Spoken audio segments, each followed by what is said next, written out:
materials ganun. Hindi, nalagay ko mga materials kung may pagdulo na. Tingnan ko nga.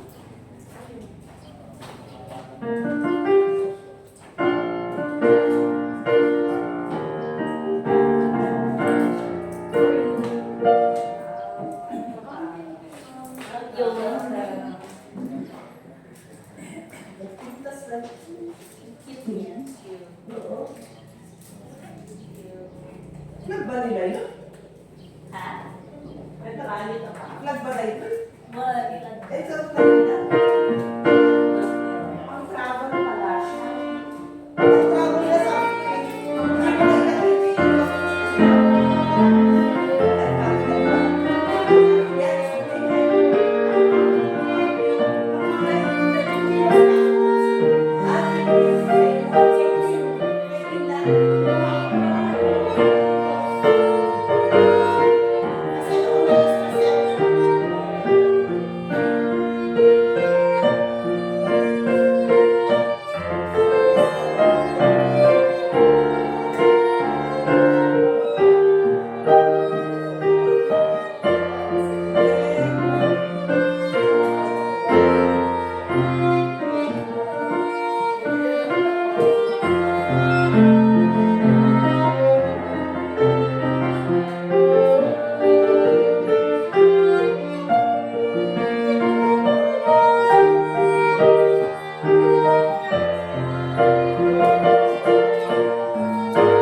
mag-special number ka naman doon, no?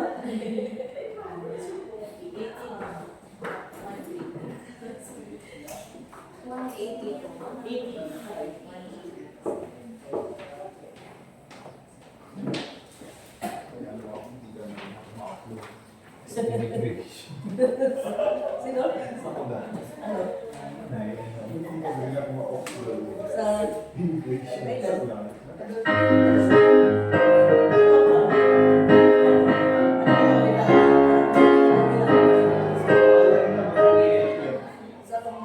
na. Ako ba 18? Kasi kung dati kailangan ko sila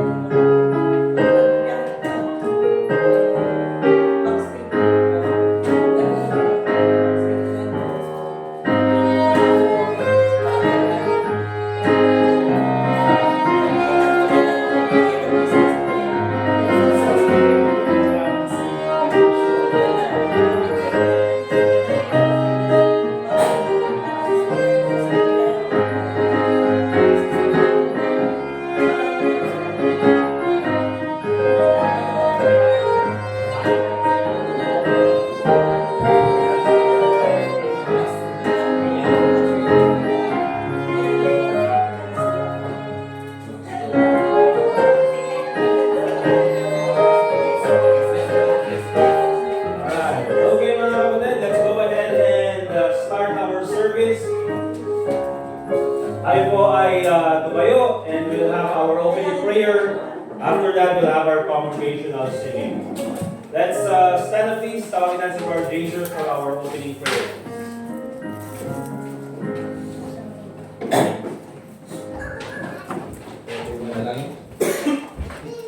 Dakilan namin Diyos sa lahat ng Panginoon sa mga dito. Salamat sa kapatan, buhay. Ako nito na ako sa inyo. Kalay, drama.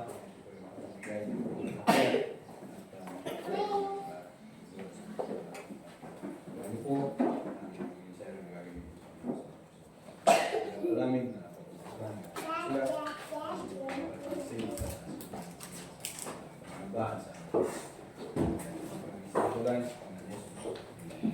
Amen. Remain standing, please. We'll sing our first song this morning. We'll sing Take the Name of Jesus with You. Song number 18. Let's open our songbook to song number 18. Take the Name of Jesus with You.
sa ating church, I'll just give siguro isang announcement lang naman, very important announcement. But again, April 12 po mga kapatid, that will be our church anniversary. So, mag-start po tayo na mag-pray para po sa ating church anniversary. Also, we'll start to prepare para po sa ating church anniversary because next Sunday we'll start a special offering para po may pagdagdag tayo sa budget ng ating church anniversary. Okay? So, we'll do our best to make it exciting. But again, mga kapatid, hindi lang po tayo maging excited sana sa ating church anniversary, but we'll excited to come to church. We'll be excited to come to church every Sunday. Amen? So, yun po dapat yung attitude na meron sa atin. Anyway, mga kapatid, still, yung church anniversary naman natin is very important. But at the same time, the focus still is the Lord Jesus Christ. Okay? So huwag niyo pong kakalimutan yan. April 12. Yan po yung ating church anniversary. Alright? So, yan lang po ang isa sa mga announcement natin. I think wala na announcement yata, di ba? Except sa birthday ko. Natapos na din. Lagi nang pinapa-alaman. But anyway, mga kapatid, tapos na tayo dyan. Alright, let's have one more song. We'll sing song number, okay lang palitan ko na lang, song 140. We have an encore. Song 140, we have an encore.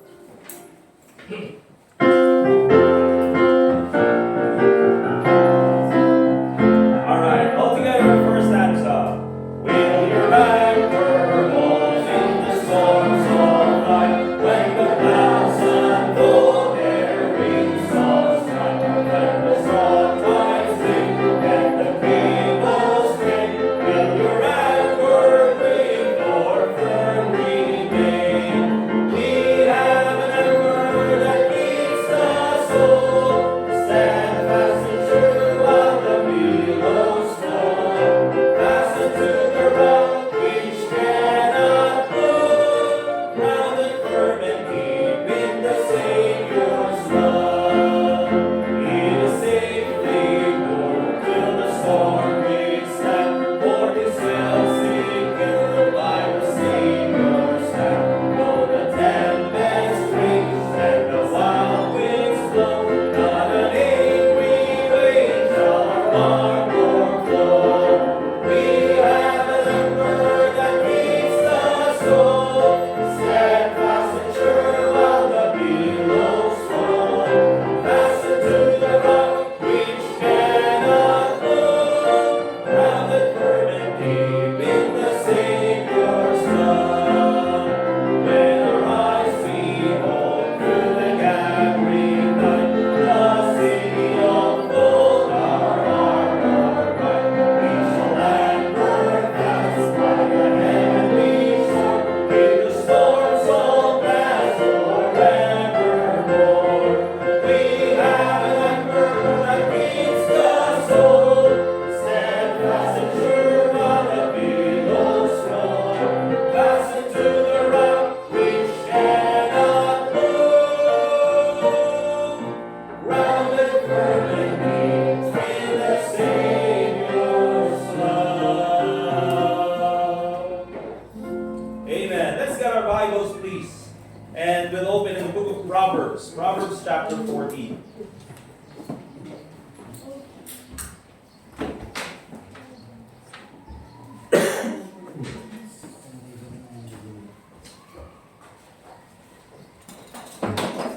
Amen. Proverbs chapter 14. And let's take a look at verse 14, mga kapatid. Proverbs chapter 14. And in verse 14, wherein the Bible says, "The backslider in heart shall be filled with his own ways, and a good man shall be satisfied from himself." Alright? So magiging title po ng ating mensahe this morning, mga kapatid, is the backslidden heart. Okay? The backslidden heart. And I believe this is very important, mga kapatid, na maintindihan natin that ang backsliding talaga is nagsisimula sa puso. Alright? And so, ang backsliding, hindi lang po yan nakikita natin kapag yung isang Kristiyano hindi na nag-a-attend ng church, or yung Kristiyano mga kapatid ay hindi na nagbabasa ng Bible, or yung Kristiyano ay hindi na nag-soul winning. You see mga kapatid, ang backsliding, it can happen while that person is going soul winning. While that person is attending church.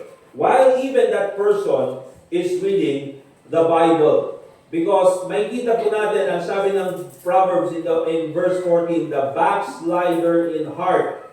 Okay? For example, mga kapatid, I'll give an illustration na I think karamihan na alam sa atin itong Bible story na ito, yung the prodigal son. Alright? So yung the prodigal son, we can see there, mga kapatid, that he is in his father's home. Kasama niya yung kanyang ama. Kasama niya yung kanyang kapatid. Nandun siya sa tahanan ng kanyang tatay. Pero yung puso niya, mga kapatid, it's already in the far country. Kaya later on, kinuha niya yung kanyang mana sa kanyang ama and then he went into the far country. You know why, mga kapatid? Because his heart is not in his father's house, it's in the far country. So, posible po mga kapatid na tayo po physically andito sa loob ng ating meeting place. Physically, we are doing the right things, but it's possible that our hearts is not in the right place. At yan po yung gusto kong makita natin this morning. So, let's take a look at, first of all, the definition of a backslider. Ano ba talaga ang isang backslider? And oftentimes, ang sinasabi natin, ang isang backslider ay yung tao na bumalik doon sa kanyang dating gawain. And totoo naman yun, mga kapatid, kaya nga backslider. Di ba, ang utos sa atin ng Panginoon, sana is in 1 Corinthians chapter 15, verse 58. Di ba, na dapat tayo be steadfast, unmovable, always abounding in the word of the Lord, na dapat tayo ay nagpapatuloy. Tayo ay dinadagdagan pa natin yung mga ginagawa natin para sa Panginoon. Not only are we attending church, but we are doing our best to be faithful in church. Hindi lang tayo nagbibigay, but we do our best to involve ourselves in missions. Di ba lahat? We are abounding in the work of the Lord. Di ba? Hindi lang tayo nagiging silent partner, but later on we become soul winners. Not only are we supporting missions, but we are involving ourselves in preaching the gospel personally. Okay? So yun yung alam natin na definition ng backslider. Na kapag ginagawa mo yung mga bagay na yun, then later on hindi mo na sila ginawa. And then bumalik ka sa pamumuhay sa kasalanan. And that's true. That is a backslider. But let's take a look at what the Bible says. In Proverbs chapter 14, verse 14. Nasabi niya ganyan, the backslider in heart, notice this, shall be filled with his own ways. So yung backslider, na definition dito sa Bible, now itong shall be filled with his own ways, this is not only a judgment to the backslider, this is also a definition of a backslider. Kasi pag sinabi natin backslider, according sa Proverbs chapter 14, verse 14, ito yung klase ng tao that is filled with his own ways. Punong-puno ng kanyang sarili gawain. Ibig sabihin, mga kapatid, mas mataas yung kanyang opinion kaysa sa sinasabi ng scriptures. Bakit? Because he is filled with his own ways. Ito yung sabi ng Bible, pero sabi niya, ito yung aking opinion. So, mas sinusunod niya yung kanyang opinion. See, a backslider, mga kapatid, he is focused on comfort more than conviction. Kasi ito yung sabi ng salita ng Diyos, pero ayaw niyang pakinggan because he wants to be comfortable. You see, a backslider in heart, mga kapatid, he has his own plan more than God's plan. He has his own will more than God's will. He has his own ways more than God's ways. Yun po ang definition ng backslider, mga kapatid. Ibig sabihin, you can be at church, you can come to church, but you want to do it your own way. Di ba? You want to give, you might be giving, but you are doing it in your own way. You are worshiping, but you are doing it in your own way. Ibig sabihin, mga kapatid, ginagawa mo yung mga bagay na ito, but hindi mo sinusunod yung kalooban ng Panginoon. Hindi mo sinusunod yung paraan na gustong gawin ng Panginoon. Kaya po, mga kapatid, you can be present here at church. You can be doing the things that we are doing dito sa church. But if you are filled with your own way, at gusto mong sundin yung sarili mong gawain, gusto mong sundin yung sarili mong opinion, because, you are filled with your own way. Kumbaga is, sa modern English, di ba? Sa modern English, ito yung ginagamit natin. Ito yung tao that he is full of himself. Di ba? He is full of himself. Punong-puno ng kanyang sarili. Kumbaga is, ayaw niyang pailalim sa salita ng Diyos. Ayaw niyang mag-submit doon sa sinasabi ng salita ng Diyos. Ayaw niyang mag-submit even sa kung anong gustong gawin ng church. He wants to do it his own way.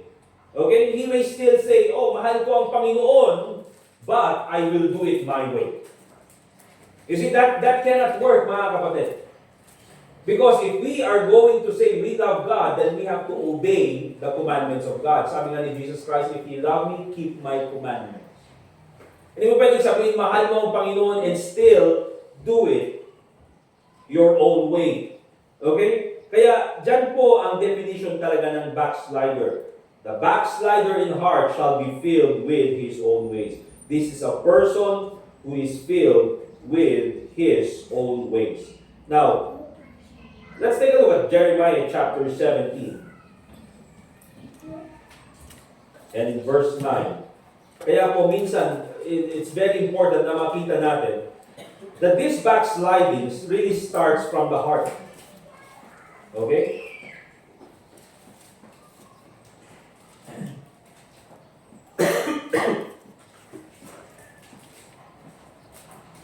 And sabi ng Jeremiah chapter 17 verse 9, the Bible says, the heart is deceitful above all things and desperately wicked. Who can know it? Kaya po hindi natin pwedeng i-base yung decision or even yung spirituality natin base sa kung anong, feeling natin sa ating puso. Feeling ko ngayon parang hindi ako. Feeling ko ngayon is ganito ako. You cannot do that, mga kapatid, because the Bible says the heart is deceitful above all things and desperately wicked. Okay? Kaya ano ba yung itsura ng isang backsliding heart? You see, a backsliding heart is a heart that is cold to prayer. Yung parang wala ka ng desire na manalangin. You think you have it all on your own. You think kaya mong gawin on your own. You are no longer depending upon God. You see, that is a backsliding heart. There is a neglect on the Bible. Wala nang, appetite on reading the Bible. No appetite on hearing the Word of God. Hindi lang yan, mga kapatid, resisting the preaching of the Word of God. Okay? Yung kumbaga is parang nagiging offensive na lang lahat sa atin yung salita ng Diyos. And remember this, mga kapatid. The Word of God is supposed to be offensive sa atin. Remember that. The Word of God is supposed to be offensive. Bakit? Because the Word of God wants to change us. Okay? Ang salita ng Diyos, gusto tayong baguhin, gusto tayong gawing better than who we was before. And so sometimes, the Bible is going to be offensive to us because the Bible wants to change us. Alright? So kapag tayo ay nasasaktan, don't take it personally. And don't take it personally against the preacher. Remember that. Take it personally against God. Panginoon, bakit ganito na naman? Di ba? But don't be resistant to it. Bakit? Kasi kinakausap ka ng Panginoon. But a backsliding heart, mga kapatid, anong sasabihin niya? Ay, pambira. Ako na naman talagang pinapatamaan. Ano na naman kayong problema? May CCTV pa to sa bahay namin. Wala, mga kapatid. Wala po tayong budget para sa lagyan ng CCTV lahat ng bahay ng mga members. Wala po. And ayaw ko rin, mga kapatid. Ayaw ko rin. Okay? And of course, nandyan din yung pride.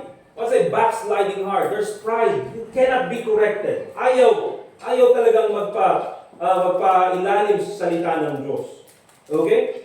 And so, that is what the definition of a backslider is. And that is what a backsliding heart looks like. Alright? And so, kung nakita po natin yung mga bagay na yan, that it is possible, even for us Christians, na andito sa church, and it's also even possible para sa preacher. Di ba? Na pwede kang mangaral ng salita ng Diyos and yet be backslidden in your heart. I'll give you an example. For example, mga kapatid, si Jonah. Di ba? Prophet yan ng salita ng Diyos. Prophet ng Panginoon mismo. Nainig talagang sa kanya binigay yung salita ng Diyos. And what is the command of God to him? Na pumunta doon sa Nineveh at mangaral ng salita ng Diyos. Pero ayaw niyang pumunta. Ayaw niyang sumunod sa kalooban ng Panginoon. Ano sabi niya? I will go to another place. I will go to Tarshish. At least mangaral pa rin ako ng salita ng Diyos. You see there, nandun pa rin yung motive. Nandun pa rin mga kapatid yung desire niya na mangaral ng salita ng Diyos. He's still going to preach the Word of God. I believe he is going to preach the Word of God. But here's the thing. It is not God's way. Ang utos ng Panginoon, preach in Nineveh. But, meron siyang sariling agenda.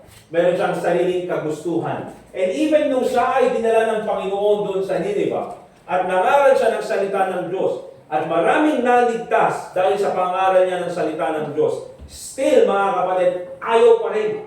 Masama pa rin ang loob niya. And so, dyan po natin nakikita, mga kapatid, a backsliding heart, that even the preacher can even be a backslider. Kaya po, hindi lang po kayo, even ako, pwedeng maging backslider. Lahat tayo, pwedeng maging backslider sa ating puso. Okay? And so, what is the consequence, or what are the consequences of backsliding? Okay, what are the consequences of backsliding? Again, tulad ng sabi ko, yung dyan sa Proverbs 14, verse 14, the backslider in heart shall be filled with his own ways. That means, mga kapatid, one of the consequences of backsliding is you will be filled with the consequence of your own ways. Ang ibig sabihin niyan, mga kapatid, is that because you chose, for example, to be proud and you don't want to be corrected, anong mangyayari dyan? Of course, yung pride mo ang iyong sariling downfall. Alright? Because you don't want to be corrected, God will let you continue in your sin until such time that you will experience the consequence of your sin. Diba? Maraming Kristiyano, oftentimes, pinagsabihan huwag kang uminom ng alak, huwag kang gumawa ng ganyan, but still, dahil sa katigasan ng ulo, inom pa rin ng alak, okay lang yan, konti lang naman, hindi naman ganun karami, until such time na, katulad yung kwento ni Brother Stevie kanina, nagmotor na aksidente. I mean, that is a person that you can say that he is filled with his own ways. Bakit? Pinagsabihan, sinabi na kung ano yung magiging consequence sa kanya, pero dahil sa katigasan ng kanyang ulo, yun tuloy yung nangyari sa kanya. Wala siyang pwedeng sisihin kundi sarili lang niya. The backslider in heart shall be filled with his own ways. Bakit? The principle, mga kapatid, is in Galatians chapter 6, verse 7. Be not deceived, God is not mocked, for whatsoever a man soweth, that shall he also reap. See, yan po, that's an unbreakable principle in the Bible. Okay? That is the law of sowing and reaping. Kung ano yung iyong tinanim, yun din ang iyong aanihin.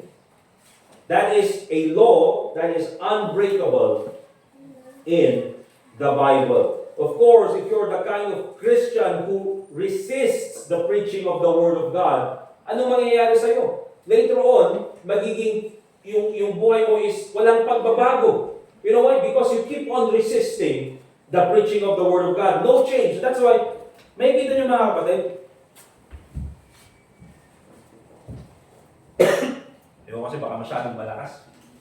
No? Nakikita niyo mga kapatid, nangangaral tayo ng salita ng Diyos, maraming nakikinig, di ba? They are listening to the same Word of God, they are listening to the same preaching of the Word of God. Pero meron yung mga iba, uuwi na parang walang napag-aralan. You know why mga kapatid? Because hindi po lahat ng nakikinig sa salita ng Diyos parehas yung pag-accept sa salita ng Diyos. That's right. There are people who are changed for the better. You know why? Because they accept the Word of God for what it is. But there are Christians who are never changed. Walang pagbabago sa kanilang buhay. You know why mga kapatid? Because they keep on resisting the Word of God. O hindi naman siguro ako yan. Okay lang yun. Kasi meron din yung sinasabi na lahat pinupersonal. Ako na naman yung pinag-uusapan. Pero naman yung iba na, o hindi ako yan. Sila yan. Di ba?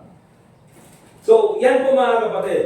The backslider in heart, one of the consequences is you will be filled with the fruit of your own ways. Okay? Yan yung sariling downfall. Also, mga kapatid, very important, backsliding produces, I would say, sadness. Okay? Backsliding produces sadness. Kahit nasabihin na natin, mga kapatid, na yung isang tao is umalis sa church. And then, for example, siya ay bumalik sa kanyang dating gawain. Hindi na siya nag-attend ng church. At bumalik siya sa, pagiging manginginom, for example. Alright? And sasabihin natin, ang saya-saya niya, ang saya-saya niya. Yes, siguro masaya siya. Dahil ginagawa niya yung kasalanan na kanyang ginagawa. But that happiness, mga kapatid, remember this, that is the superficial kind of happiness. Diba? Pag sinabi natin superficial, pang-ibabaw lang. Bakit? Sa ilalim, mga kapatid, miserable yan. Okay? Na alam natin yan kasi dyan tayo nanggaling.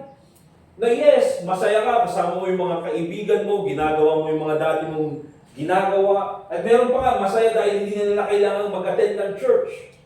Bakit? Kasi nakaka-stress din pumunta sa church. Diba? Ang dami pa, kailangan gumising ng maaga, kailangan pang gawin mo, prepare pa ng pagkain.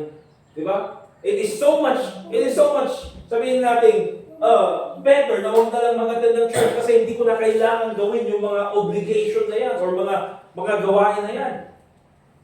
But here's the thing, mga kapatid, deep inside, it is miserable. Alright? Because the principle here is this, mga kapatid, sin will never make you happy. Diba? Yan yung promise ng kasalanan na sabi niya, gawin mo ito, magiging masaya ka. Gawin mo ito, magiging masaya ka. But the consequence later on is sadness. The consequence later on is misery. Alright? Kaya ang sabi dito, look at Psalm chapter 51 verse 12.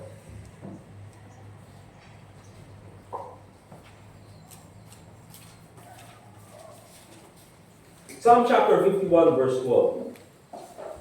Itong Psalm chapter 51, alam natin ito mga kapatid, na ito po ay sinulat ni David nung siya ay humingi ng kapatawaran doon sa kanyang kasalanan na ginawa with Bathsheba. And so ano yung kanyang hiniling sa ating Panginoon? In Psalm chapter 51 verse 12, restore unto me the joy of thy salvation, and uphold me with thy free spirit. See, isa ito sa hiniling ni David. Ano? Restore. Pag sinabi natin restore, mga kapatid, this is something na nawala. This is something that was destroyed. Hindi yung kanyang kaligtasan, mga kapatid, because that was there, it was in eternity. Ang nawala, mga kapatid, is yung kanyang saya. Ang nawala is yung kanyang sigla, nawala is yung kanyang joy. Alright? And so, makikita natin dito mga kapatid that yes, itong si David, he was a king, nagpapatuloy siya sa kanyang kasalanan, walang nagre-rebuke sa kanya, until such time na kinausap siya ng prophet, and then doon siya nag-repent doon sa kanyang ginawa, he changed his mind, and now nakita niya na masama nga yung kanyang ginawa, and so humingi siya ng kapatawaran sa Panginoon, and one of the things na kanyang hiningi is, restore unto me the joy of thy salvation. What does that show you mga kapatid? David during this time was miserable. Miserable yung kanyang buhay. Kaya ano yung hiningi niya sa Panginoon?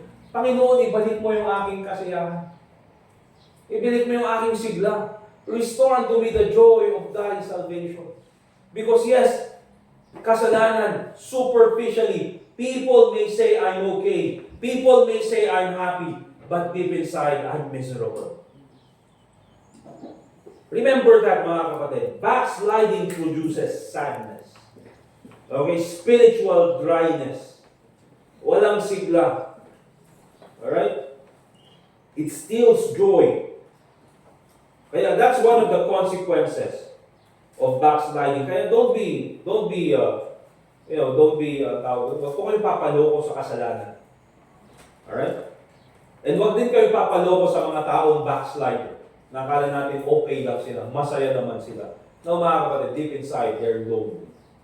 Deep inside, they're miserable. Bakit? Alam nila, mga kapatid. Alright? Another consequence of backsliding. Alright? Let's go to Judges chapter 2.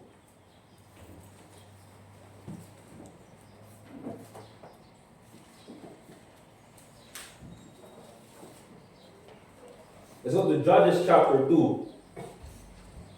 And notice what the Bible says in verse 10.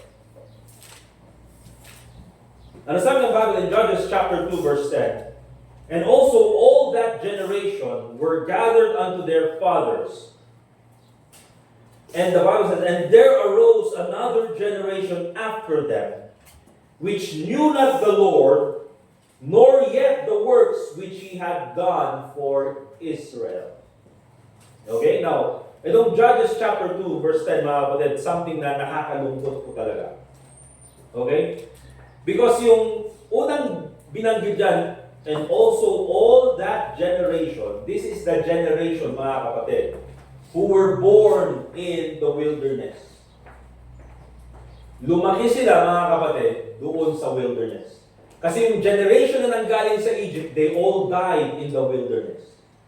Kasama si Moses. But except kay Joshua, okay, and si Caleb. And so, all that generation, these were people who were born in the wilderness, lumaki sa wilderness. Ano ibig sabihin, mga kapatid? These were people who saw the miracles of God. Nakita nila kung paano i-provide ng Panginoon yung lahat ng kanilang pangangailangan. Nakita nila, mga kapatid, and napakinggan din nila first-hand experience galing sa kanilang mga magulang, how God released them and rescued them from Egypt.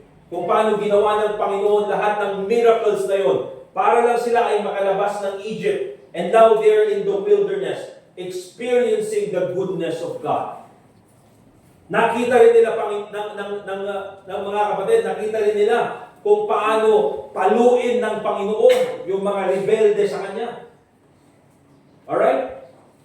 But here's the thing. The problem here is that this generation, nung namatay sila, gathered unto their fathers, sabi ng Bible, there arose another generation. Of course, ito yung kanilang mga anak.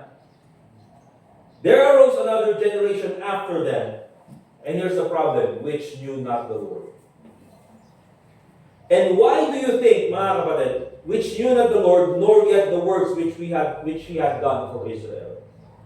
Why do you think there is a generation na hindi nila alam yung ginawa ng Panginoon para sa kanila, how God provided for them, how God rescued their parents, how God provided for their parents in the wilderness? Bakit kaya may generation who knew not the Lord? It is because the previous generation did not teach them about the Lord. And so, what's the point here, mga kapatid? Backsliding damages the next generation. Diba? Backsliding damages the next generation. Let me give you this illustration. You know what, mga kapatid? We are here. Nandito tayo because there were faithful people before us. Dahil may mga faithful na Kristiyano na nauna kaysa sa atin. Remember that. Okay? Hindi po tayo magkakaroon ng church dito kung wala pong mga member doon sa main church na nagsusupport ng missions. At hindi rin po magkakaroon ng main church kung wala pong mga naunang mga generation na nagsupport ng missions para magpadala ng missionary doon sa Luacan. At wala rin pong missionary doon sa San Fernando Bible Baptist Church kung wala pong mga missionary galing Amerika na pumunta doon, ay mga churches galing Amerika na sumuporta sa mga missionary na yun. And paulit-ulit po yan, connected po yan. Kaya in a sense, kung titignan po natin mga kapatid, we are all a product of the faithfulness of others. Okay? Na tayo po ay nandito Dahil may mga taong nauna sa atin na faithful. Alright? Praise God for that. At kaya po tayo nagpapatuloy sa missions, mga kapatid. That's why we want to be faithful also in missions. You know why, mga kapatid?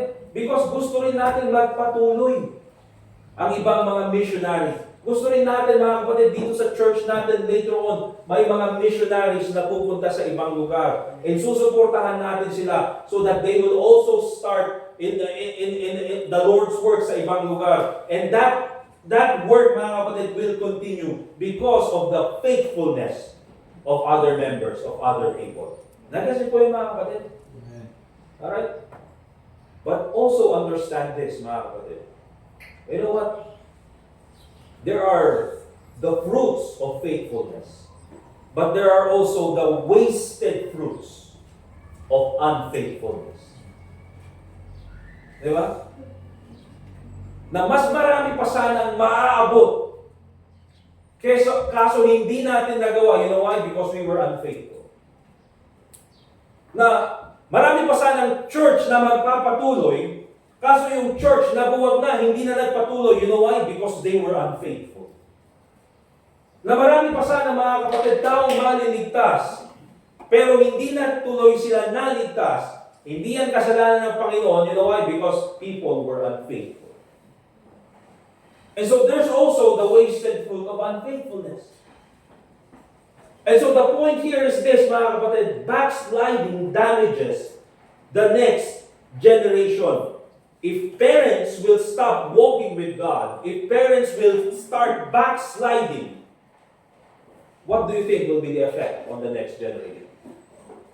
Kasi itong mga generation na ito, mga kapatid, na nandito sa church, itong mga bata na ito, we consider them the next generation of this church. Ano na lang, mga kapatid, ang mangyayari sa kanila, if tayo sa panahon natin, we become unfaithful. Do you think they will also be, they will continue to be faithful? Hindi. Bakit? Because yung nauna sa kanila, they were unfaithful. And so it's very important na makita po natin, mga kapatid, that yes, we come here to worship the Lord Jesus Christ. That's number one. That's the top of our priority. And another reason that's why we come here to church is so that maging matibay tayo sa pananampalataya. Okay? But understand this, mga kapatid, that also we come here to church for the sake of our children. Okay? Kasi ayaw natin na dumaan sila doon sa dati nating pinagdaanan. Napagdaanan na natin yan, kasalanan, napagdaanan na natin yung mga wrong decisions, napagdaanan natin, mga kapatid, yung panahon na walang guidance. Ayaw natin na yung mga anak natin, gawin din nila yung mga same mistakes that we have done. Because we want these kids, we want our children, remember this, to be better than us. Diba? Gusto natin na mas maging maayos yung buhay nila kaysa sa atin. Gusto natin na mas prepared sila kaysa sa atin. Gusto natin that they will be better Christians than us.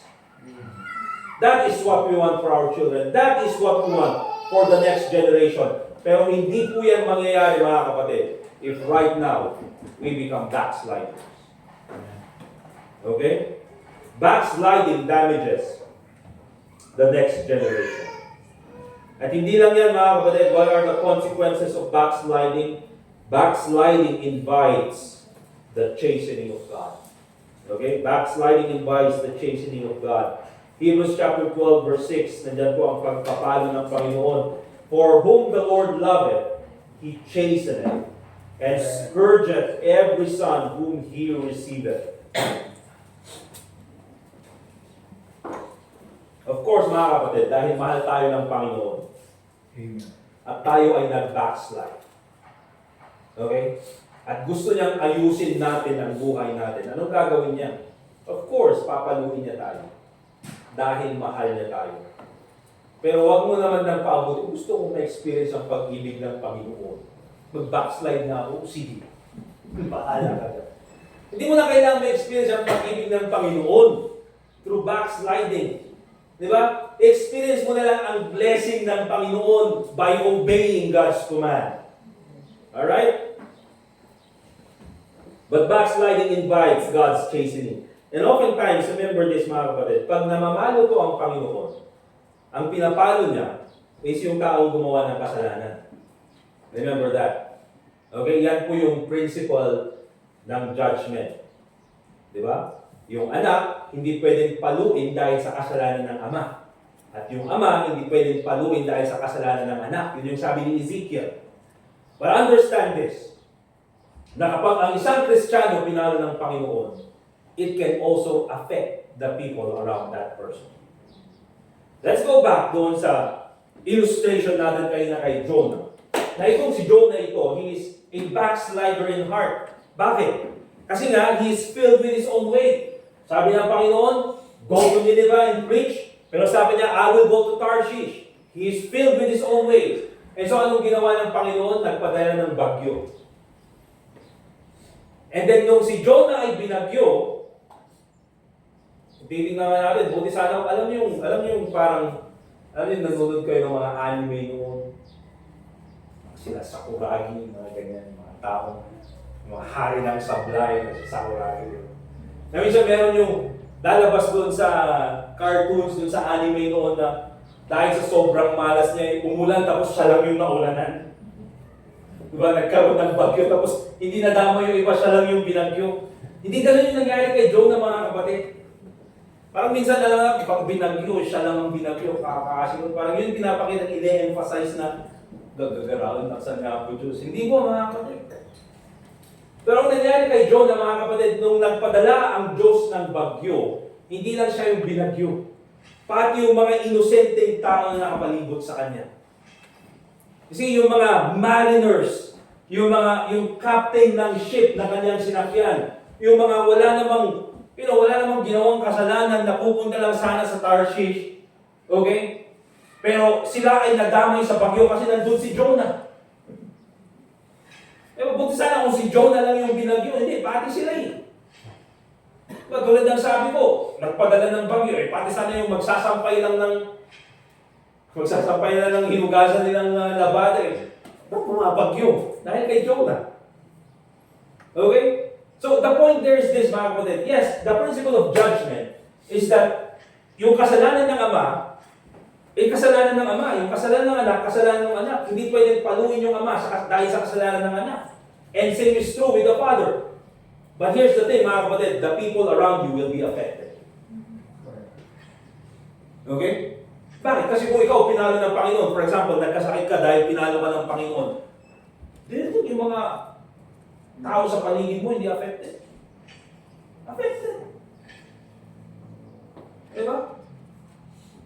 And so, dyan po yung kailangan natin makita. It invites the chastening of God. Sabi na, pag pinalo na ako, Panginoon, at least ako lang, yes. Ikaw lang. But the people around you will be affected. Whether you like it or not. Okay? And so those are the consequences of backsliding. Kaya po ang backsliding, sinasabi natin backsliding, parang, dahil palagi natin napapakinggan, parang normal lang. Diba? But truly backsliding, mga kapatid, these are the consequences. Kaya po ang buhay ng isang backslider, tulad ng sabi noon ng isang preacher, and I would also say this, na ang buhay ng backslider is, minsan, mas miserable pa kaysa sa unsaved. Okay? Bakit? Kasi alam mo na yung katotohanan, pero bumalik ka pa rin sa dati. And so it's very important, mga kapatid, that if we are going to be faithful to God, if we are going to avoid backsliding, we must do things God's way. Remember that. Gawin po natin ang lahat ng bagay ayon sa paraan ng Panginoon. Alright? And so it's very important that we worship God by doing it God's way. Let's go to John chapter 4, verse 24. John chapter 4, verse 24.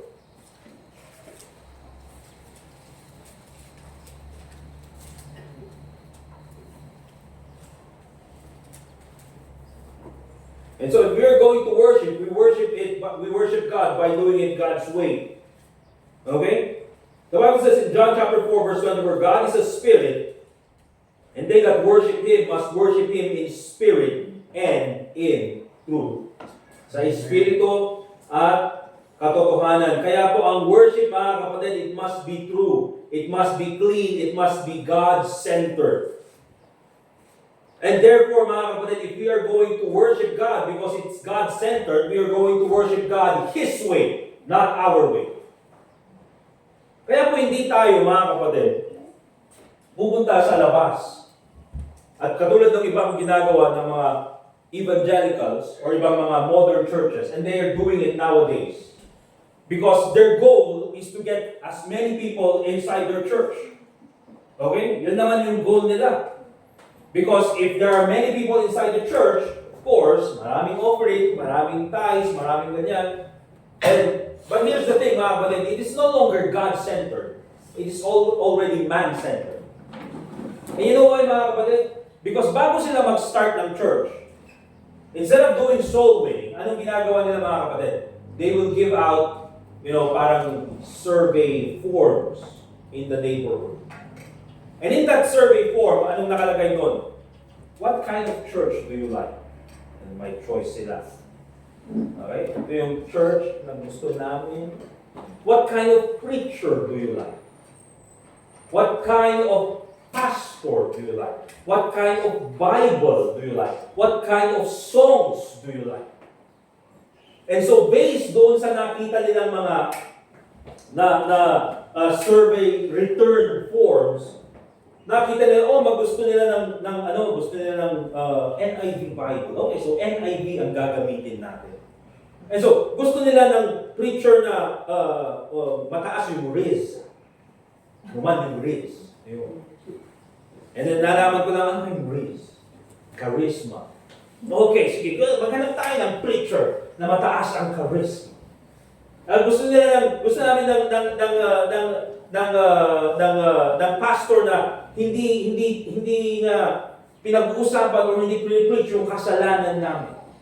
Gusto namin ng Christian rock music. Ito yung gusto namin clothing sa loob ng church. And so, magtatayo sila ng church. It is no longer God's way, it is man's way. And so what kind of church is that, mga kapatid? It's a man-centered church, not a God-centered church. That's why remember this, mga kapatid, dito sa church natin, we do our best to do it God's way. Okay? As much as possible, as much as we can, we want to do it God's way because this church belongs to God. This church must be God-centered. Even po, especially sa ating music. Kasi po ang church, mga kapatid, hindi naman po concert place. Hindi naman tayo nandito para mag-concert. Hindi tayo nandito para mag-perform. Hindi tayo nandito para mag-entertain. We are here, mga kapatid, to worship. And so our songs na kinakanta natin dito, these songs are full of doctrine. These songs, mga kapatid, are focused on the Lord Jesus Christ. Hindi tayo kumakanta dito ng songs na trendy. Ito kasi yung puso. Okay? Ito kasi yung puso. Kasi ang puso ngayon, mga kapatid, Christian rock music. Alam niyo, mga kapatid, palagi namin pinag-usapan ni Brother Edgar, na kung talagang gusto lang namin mag-start ng, kakaibang church, marami kami marirecruit eh. Magkaklase kami ni Brother Edgar ng college. Marami kami nasa banda. Marami kaming gitarista. Di ba? Pwede namin tawagin yung lasinggero namin kaibigan na drummer. Diba? Sino marunong mag-drum sa inyo? Diba? Marami naman sa inyo magaling kumanta, may worship leader sila. May Zumba moves pa. Pwede namin gawin yan, mga kapatid. And see, that is very appealing to the crowd. That is very appealing to people. But you know what, mga kapatid? It's not our way, it should be God's way. Amen. Okay? It should be God's way. And so that's very important. Psalm chapter 96, verse 9. Psalm chapter 96, verse 9.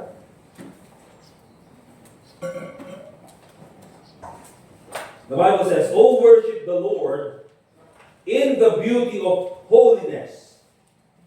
Fear before Him, all the earth." Remember that, mga kapatid. O worship the Lord in the beauty of holiness. That's why dito sa church, mga kapatid, We do things God's way. We sing songs that, uplift the holiness of God. Okay? Also, we wear clothes, mga kapatid, that are modest dito sa loob ng church. Kaya pag dito sa church, mga kapatid, hindi naman po ako yung klase ng preacher na sasabihin ko, na lahat dapat ako naka-necktie ako, tayo dapat naka-necktie, mga kapatid. Or lahat tayo dapat naka-barong. Okay? But what I always say is this, wear your best when you come to church. Wear your best when you come to church. Bakit, mga kapatid? Pag dumating si Presidente sa bahay mo, alam mo naka-shorts ka. Oy, naka Presidente. Kaya ibig sabihin, naka mo pinakbal, tutuwang ka. Hindi pwedeng gawin mga dito, nakasando ka, tapos naka-shorts ka ganyan. Presidente, yan. Hindi, mga kapatid. Pag alam mo parating si Presidente, anong gagawin mo, mga kapatid? Diba, syempre, pagkakayos ka, yung barong ko, ano yung old pa na barong na yung see-through? Yung white na makislap. Diba? Gusto mong maging maayos. Bakit? Si Presidente yan eh. But here's the thing, mga kapatid. Dito, we come here and we worship the Lord Jesus Christ. And so what do? We wear our best. Diba? And the reason why sinasabi ko yan, mga kapatid, is of course, nag-minister din ako doon sa bandang Virac, doon sa mga nagbabible study kami doon, sa mga minero. And so, hindi naman namin masabi, mga kapatid, na dapat naka-necktie sila or pumunta sila sa church. But we always tell them, you wear your best when you come to church. And you know what's their best, mga kapatid? Mga Levi's. Mamahalin mga Levi's. Di ba? Levi's. Tapos Levi's din yung Levi's din yung jacket. Tapos Spartan yung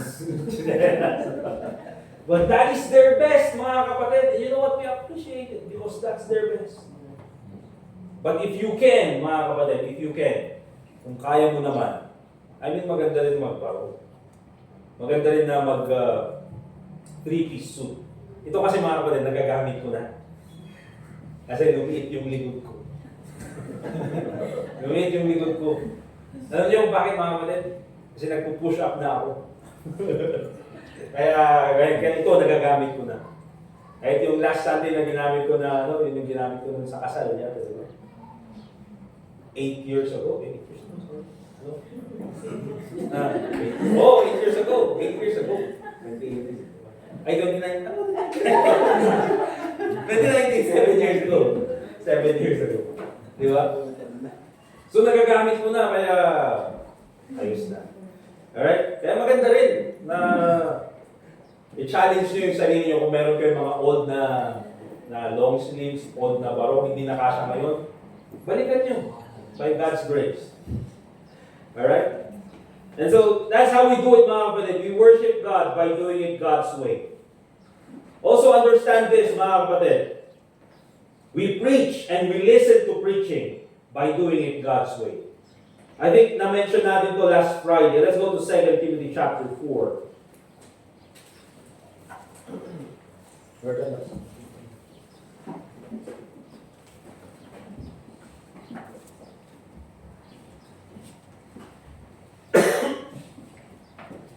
In 2 Timothy chapter 4, verse 2, the Bible says, "Preach the word, be instant in season, out of season. Reprove, rebuke, exhort with all long suffering and doctrine. For the time will come when they will not endure sound doctrine, but after their own lusts shall they heap to themselves teachers having itching ears. And they shall turn away their ears from the truth, and shall be turned unto fables." Kasi, mga kapatid, tulad ng sabi natin last Sunday, or last Friday, that when we listen to the Word of God, and when we preach the Word of God, remember this, we want to listen to the preaching of the Word of God that changes lives. Hindi po yung komportable lang. Because that is what false religion does. Gusto nila yung komportable preaching. Okay? Marami sa atin ang galing sa Catholic Church. And sino po sa atin ang nakinig ng homily? Or nakinig doon sa preaching or yung sermon ng pare? Okay? That it doesn't touch sin. It doesn't involve sin, but it's comfortable for people. And that's the reason why punong-puno, mga kapatid, yung mga modern churches, yung mga ecumenical churches. Because they don't want to mention sin. Because, mga kapatid, they want the people to be comfortable. Dito sa church natin, mga kapatid, I want you to be comfortable. But at the same time, I want you to have changed lives. Gusto natin na mabago yung buhay natin sa pamagitan ng salita ng Diyos. And remember this, hindi ko kayang baguhin yung buhay nyo at sana mabago yung buhay nyo at kayo ay magkaroon ng milyon. Hindi yon, mga kapatid. Gusto kong mabago yung buhay nyo sa pamagitan ng salita ng Diyos. Because therein lies real riches. Diba? And so that's very important. I want all of you to have better lives. And the best way we can do it is for you to have changed lives. And how can you have changed lives? By having the preaching of the Word of God. And sometimes it can be offensive, mga kapatid. But that's the truth. Sometimes the truth will be offensive. Diba? Dahil dyan po mababago yung buhay natin. Kasi kung hindi tayo nasasaktan ng salita ng Diyos, at hindi po nababago yung buhay natin, at nagpapatuloy tayo sa kasalanan, what's the point of coming to church? What's the point of coming to church kung wala rin ang pagbabago sa buhay natin? Huwag na lang tayo pumunta ng church. Diba? Kaya habang nandito na kayo sa church, at nandito na rin lang kayo, at nakikinig kayo ng salita ng Diyos, sana naman mabago yung buhay natin. And so, don't be discouraged, mga kapatid, by negative preachings. Okay? Kaya we try to balance naman yung preaching natin na yes, there is rebuke, there is reproof, but also there's encouragement. Okay? Bakit, mga kapatid? Don't be discouraged by that. Because yan po yung nagbabago ng buhay natin. Ayaw natin na magkaroon ng buhay or pananaw dito sa mundo na katulad ng mga nasa Facebook, nasa mundo. Alright? So I would say this, mga kapatid, you know what? Meron yung, ayoko kasi na minsan, ayaw minsan nag-Facebook kasi na, ano yung mga parang expert sila pero hindi naman nila yung sinasabi nila. Diba, may issue ngayon, mga kapatid, yung dating dancer na, ano ba, tinakwil ba niya yung kanyang anak dahil siya ay transgender? Tinakwil ba niya or hindi ko lang, pinagalitan ba or something? Dinisown ba niya? Dinisown niya? No way, dahil yun nga daw ay transgender. And you know what, mga kapatid, ngayon, ang daming sumusuporta doon sa transgender at marami, mga kapatid, ang, nakikinig doon sa theology ni Vice Ganda. Di ba? Nakinig pa sila ng theology doon sa bakla. Alright? Doon sa bading na lantarang namumuhay sa kasalanan at against naman sa salita ng Diyos. Alright? And bakit ganun, mga kapatid? Bakit ganun? Bakit ganun yung nangyayari? Yan yung kaisipan ng mundo. Ayaw ko, mga kapatid, that children will grow up dito sa church natin and ganun yung kanilang kaisipan. At members ng church natin, ganun yung kanilang kaisipan. So, mga kapatid, we want to have the kind of mind that the Word of God has. Alright? Kung galit talaga naman ako, habang nag-umpisa ako, tinulugan pa ako. Alright. But that's what the Bible says.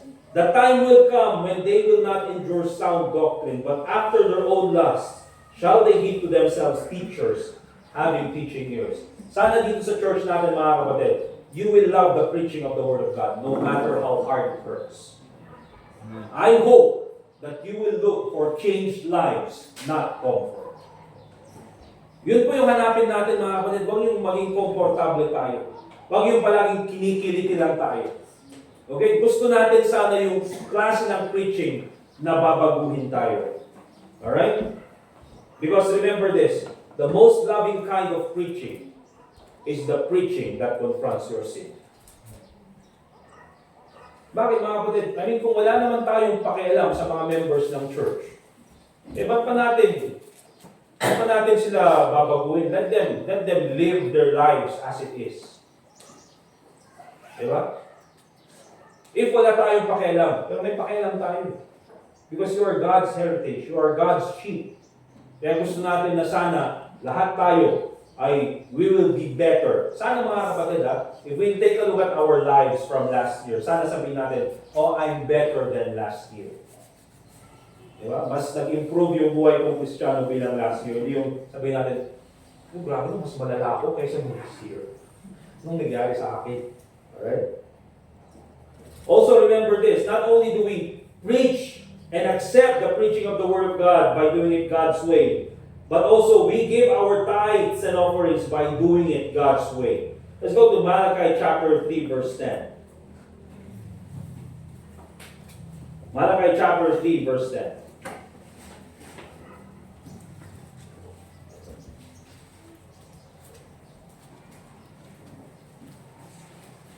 The Bible says, bring ye all the tithes into the storehouse, that there may be meat in mine house. And prove me now herewith, saith the Lord of hosts, if I will not open you the windows of heaven, and pour you out a blessing, that there shall be no room, that there shall not be room enough to receive it. Now let's go back dun sa principles ng tithing. Okay? Hindi naman ako mga kapatid, yung klase ng preacher na one month, 2 months mag-preach about tithing. Hindi po mga kapatid. But let's go back to the principle of tithing. Giving our tithes is not about receiving blessings. Remember that. Hindi po yan yung motive ng tithing. Kaya sabihin ng iba, so nung Malachi chapter 3 verse 10, bring ye all the tithes into the storehouse, that there may be meat in mine house. And prove me now herewith, said the Lord of hosts, if I will not open you the windows of heaven, and pour you out a blessing that there shall not be room enough to receive it. And oftentimes, ang takbo ng isip ng tao is that, magbigay tayo ng tithes para i-bless tayo ng Panginoon. Remember this, that is not the motive for tithing. This is the result of tithing. The blessing from God. Remember that. Motive and results may vary. Hindi dahil ito yung result, ito yung magiging motive natin. Naintindihan niyo ba mga kapatid? The motive of tithing, according to Deuteronomy, is because we fear God. Dahil may takot tayo sa Diyos. That is why we give our tithes, because we fear God. Now, bakit din sinabi ko hindi ito yung motive ng tithing? Because here's the thing mga kapatid. What if nagbigay ka ng tithes, hindi ka blines ng Panginoon? So sasabihin mo, hindi na ako magta-tithes, hindi na ako blines ng Panginoon. Remember this mga kapatid. The reason why you are able to give your tithes is because God already blessed you. Naintindihan mga kapatid? Blines ka na ng Panginoon. That's why you are able to give your tithe. And so this is the result of tithing. Okay? Na nandyan yung blessing ng Panginoon. And so pag sinabi natin tithing, it's that 10% of what we have received from God. 10%. Kaya po yung tithing mga kapatid, hindi po tayo yung nagbibigay ng amount kung ano yung bibigay natin. Okay? That's 10% of what God has given to us. Kaya po ang tithing, it's not a tip. I think yung sa tip na sa Amerika is, magkano tip sa Amerika? 10%? Ano? 5%. O, di ba? 5%. Kailangan, pag hindi ka nagbigay ng 5%, galit yata sa yung waiter. Pamili dito ng tip. Di ba? Di sa Pilipinas, hindi uso yung tip dito. Di ba? Parang, kumbaga yung pag nagbigay tayo dito is yung parang additional na lang. Pero minsan, ginagawa dito is yung service charge. Okay? Eh ngayon, kailangan may service charge. Diba? So, yung service charge, I think is 12, VAT yata yun. Di ko ako basta may service charge. Diba? But that's the thing. And yun mga kapatid, dinadagdag na dun sa gastusin. And then you cannot, hindi mo pwedeng ipatanggal yung service charge. Alright? Kasi andun na yun. But when it comes to tithing, mga kapatid, that's 10% of what we receive. Ibig sabihin, mga kapatid, God has already set an amount for you to give. Hindi tayo parang yung magbibigay lang ng ito. Bigay ko, yan, nagbigay na ako. Hindi po tip, mga kapatid. It's not a tip na, pag dumating yung Shopee delivery, pwede mong bigyan ng 10 pesos, 20 pesos, out of the goodness of my heart. Or pwede hindi ka magbigay, hindi siya magagalit. Okay? Because it's a tip. But here's the thing, mga kapatid. God has already set an amount for us to give. And that is 10% of what we have received from God. And at the same time, mga kapatid, there's also yung ating missions giving. Alright? Yung tithing, we use it for the church. But also yung missions, we use it for yung support natin sa mga missionaries na bumibisita sa atin or yung mga missionaries na sinusuportahan natin so that the work of God will continue. Remember this principle from missions giving, mga kapatid. It is a privilege to support missions. Huwag nating sabihin na kung hindi ako magsusupport ng missions, hindi matutuloy ng missions. Hindi, mga kapatid. Kung hindi tayo magsusupport ng missions, God will use someone else to support missions. Bakit? Because it's God's work. And so we take it as a privilege na Panginoon, salamat po at kami ay gusto mong gamitin to support this missionary. Because it's a privilege. Okay? And so, how do we avoid a backslidden heart? Ito yung importante, mga kapatid. How do we avoid having a backslidden heart? Because we have seen the consequences. Kung ano yung magiging consequence ng having a backslidden heart. So how do we avoid this? And there are only 3 things na gusto kong sabihin. I would summarize it very quick. Unang-una, the humility to prioritize God's ways.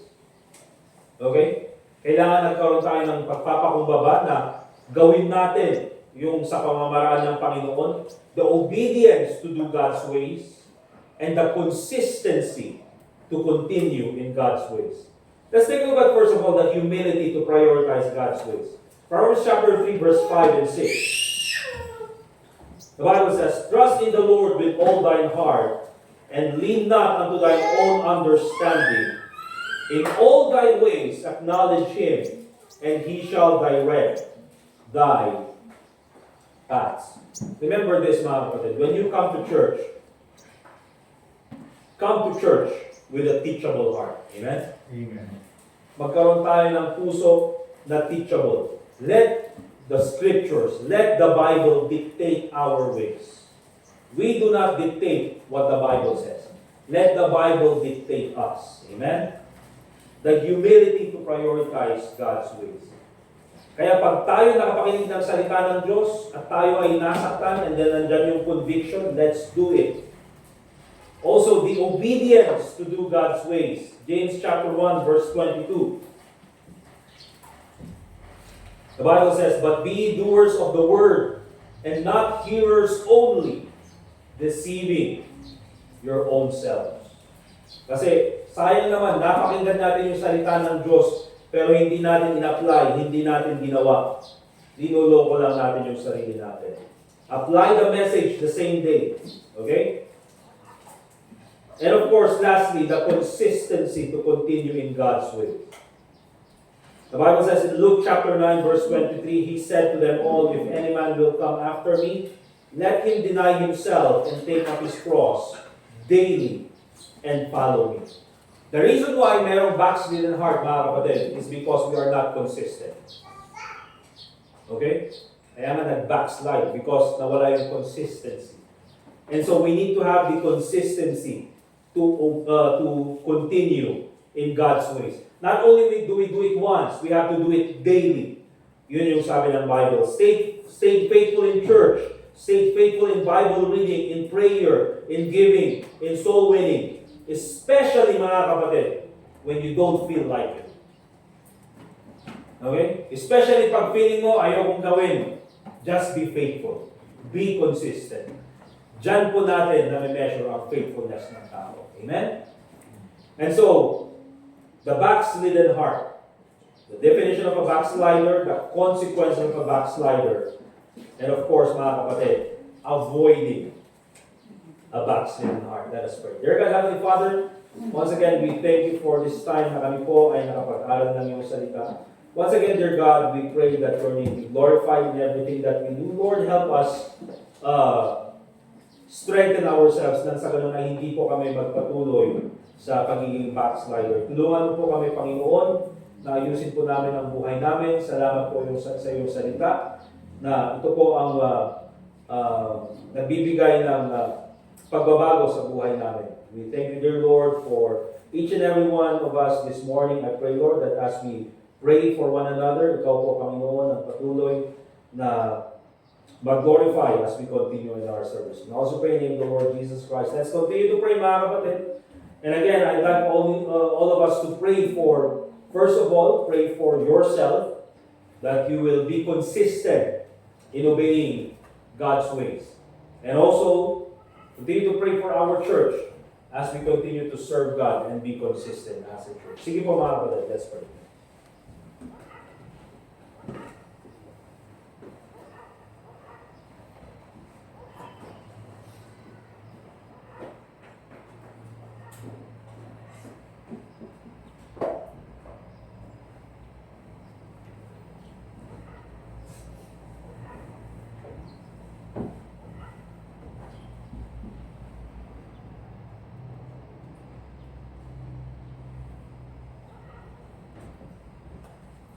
Dear God, Heavenly Father, once again, we thank you for this time that we can pray together. Lord, ikaw po sana ang makinig sa prayer ng bawat sa amin.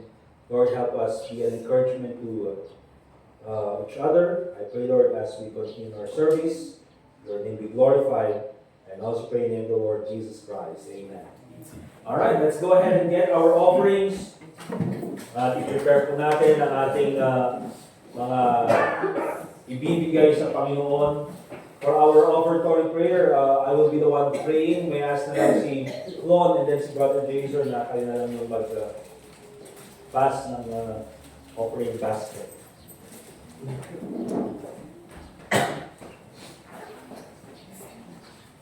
Okay, let us pray. Let's pray for our offering. Once again, Heavenly Father, we thank you for this time that we can give our offerings. Thank you, Lord, for blessing us. Thank you, Lord, because of your blessings we can give. I pray, Lord, na itong mga offerings na ibibigay namin ay maging gagamit-gamit po sa iyong gawain for the church and also especially for nations.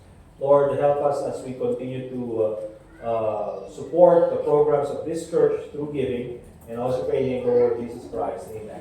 All right, let's go ahead and give our offerings.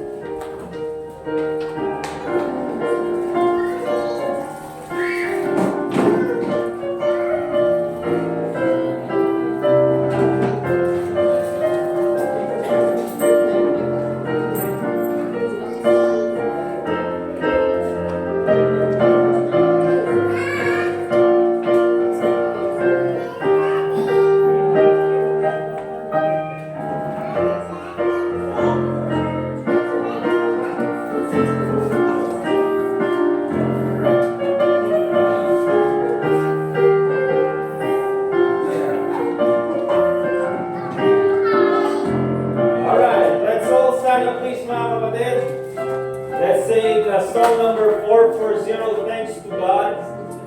And then for our closing prayer, we will ask the Brother Raymark, closing prayer. Song number 440, we'll sing Thanks to God.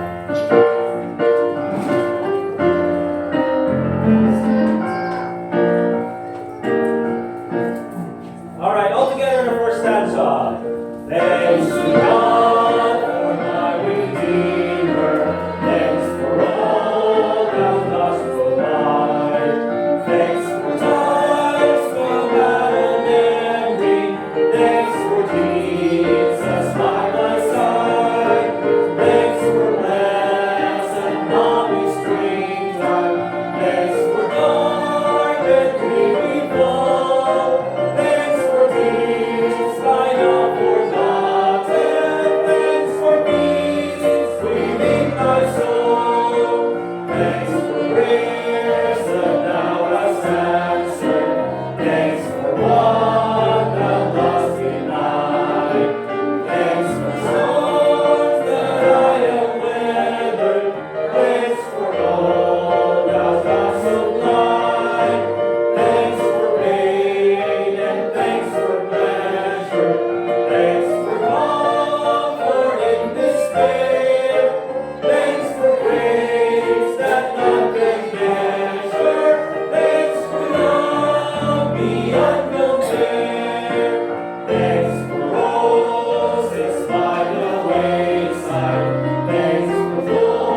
pagkakataon. Dito po kami, pakinggan po namin yung salita. Salamat po kami sa privilege na binigay niyo po sa amin, makapagbigay at maging Panginoon na magamit po kami na pagpapala po sa mga gawain. We pray na gabayan niyo po in the rest of the week, na maging mga faithful at being consistent, Panginoon, sa inyong mga gawain. Gawain po sa atin namin, Panginoon. Panginoon, gabayan niyo mo the rest of the day. Maraming salamat ulit. Glorify your name. In Jesus' name we pray. Amen. Amen. So we're dismissed, mga kapatid. Let's go ahead and shake hands with one another. Let's fellowship, we'll have lunch, and then service natin in the afternoon.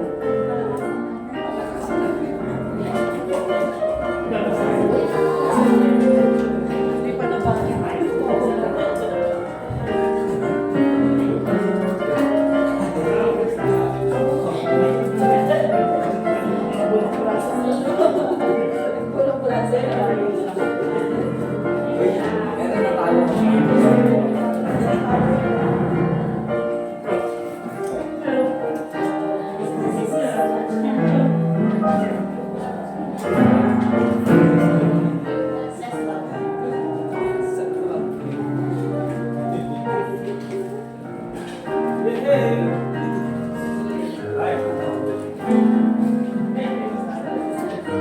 Hello.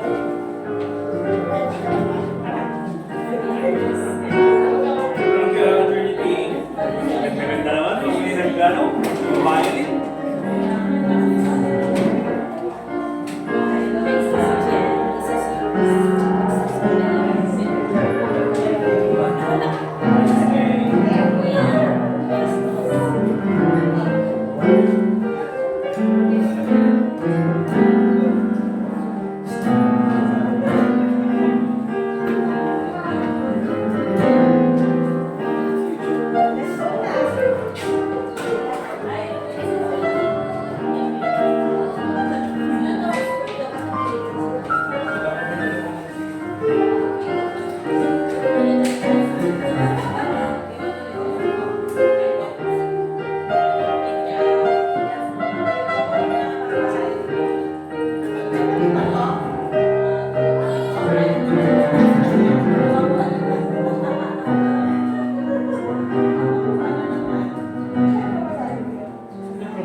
Pwede ba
maaga nila. Hindi, ito na sa tatlong Kung ikaw ay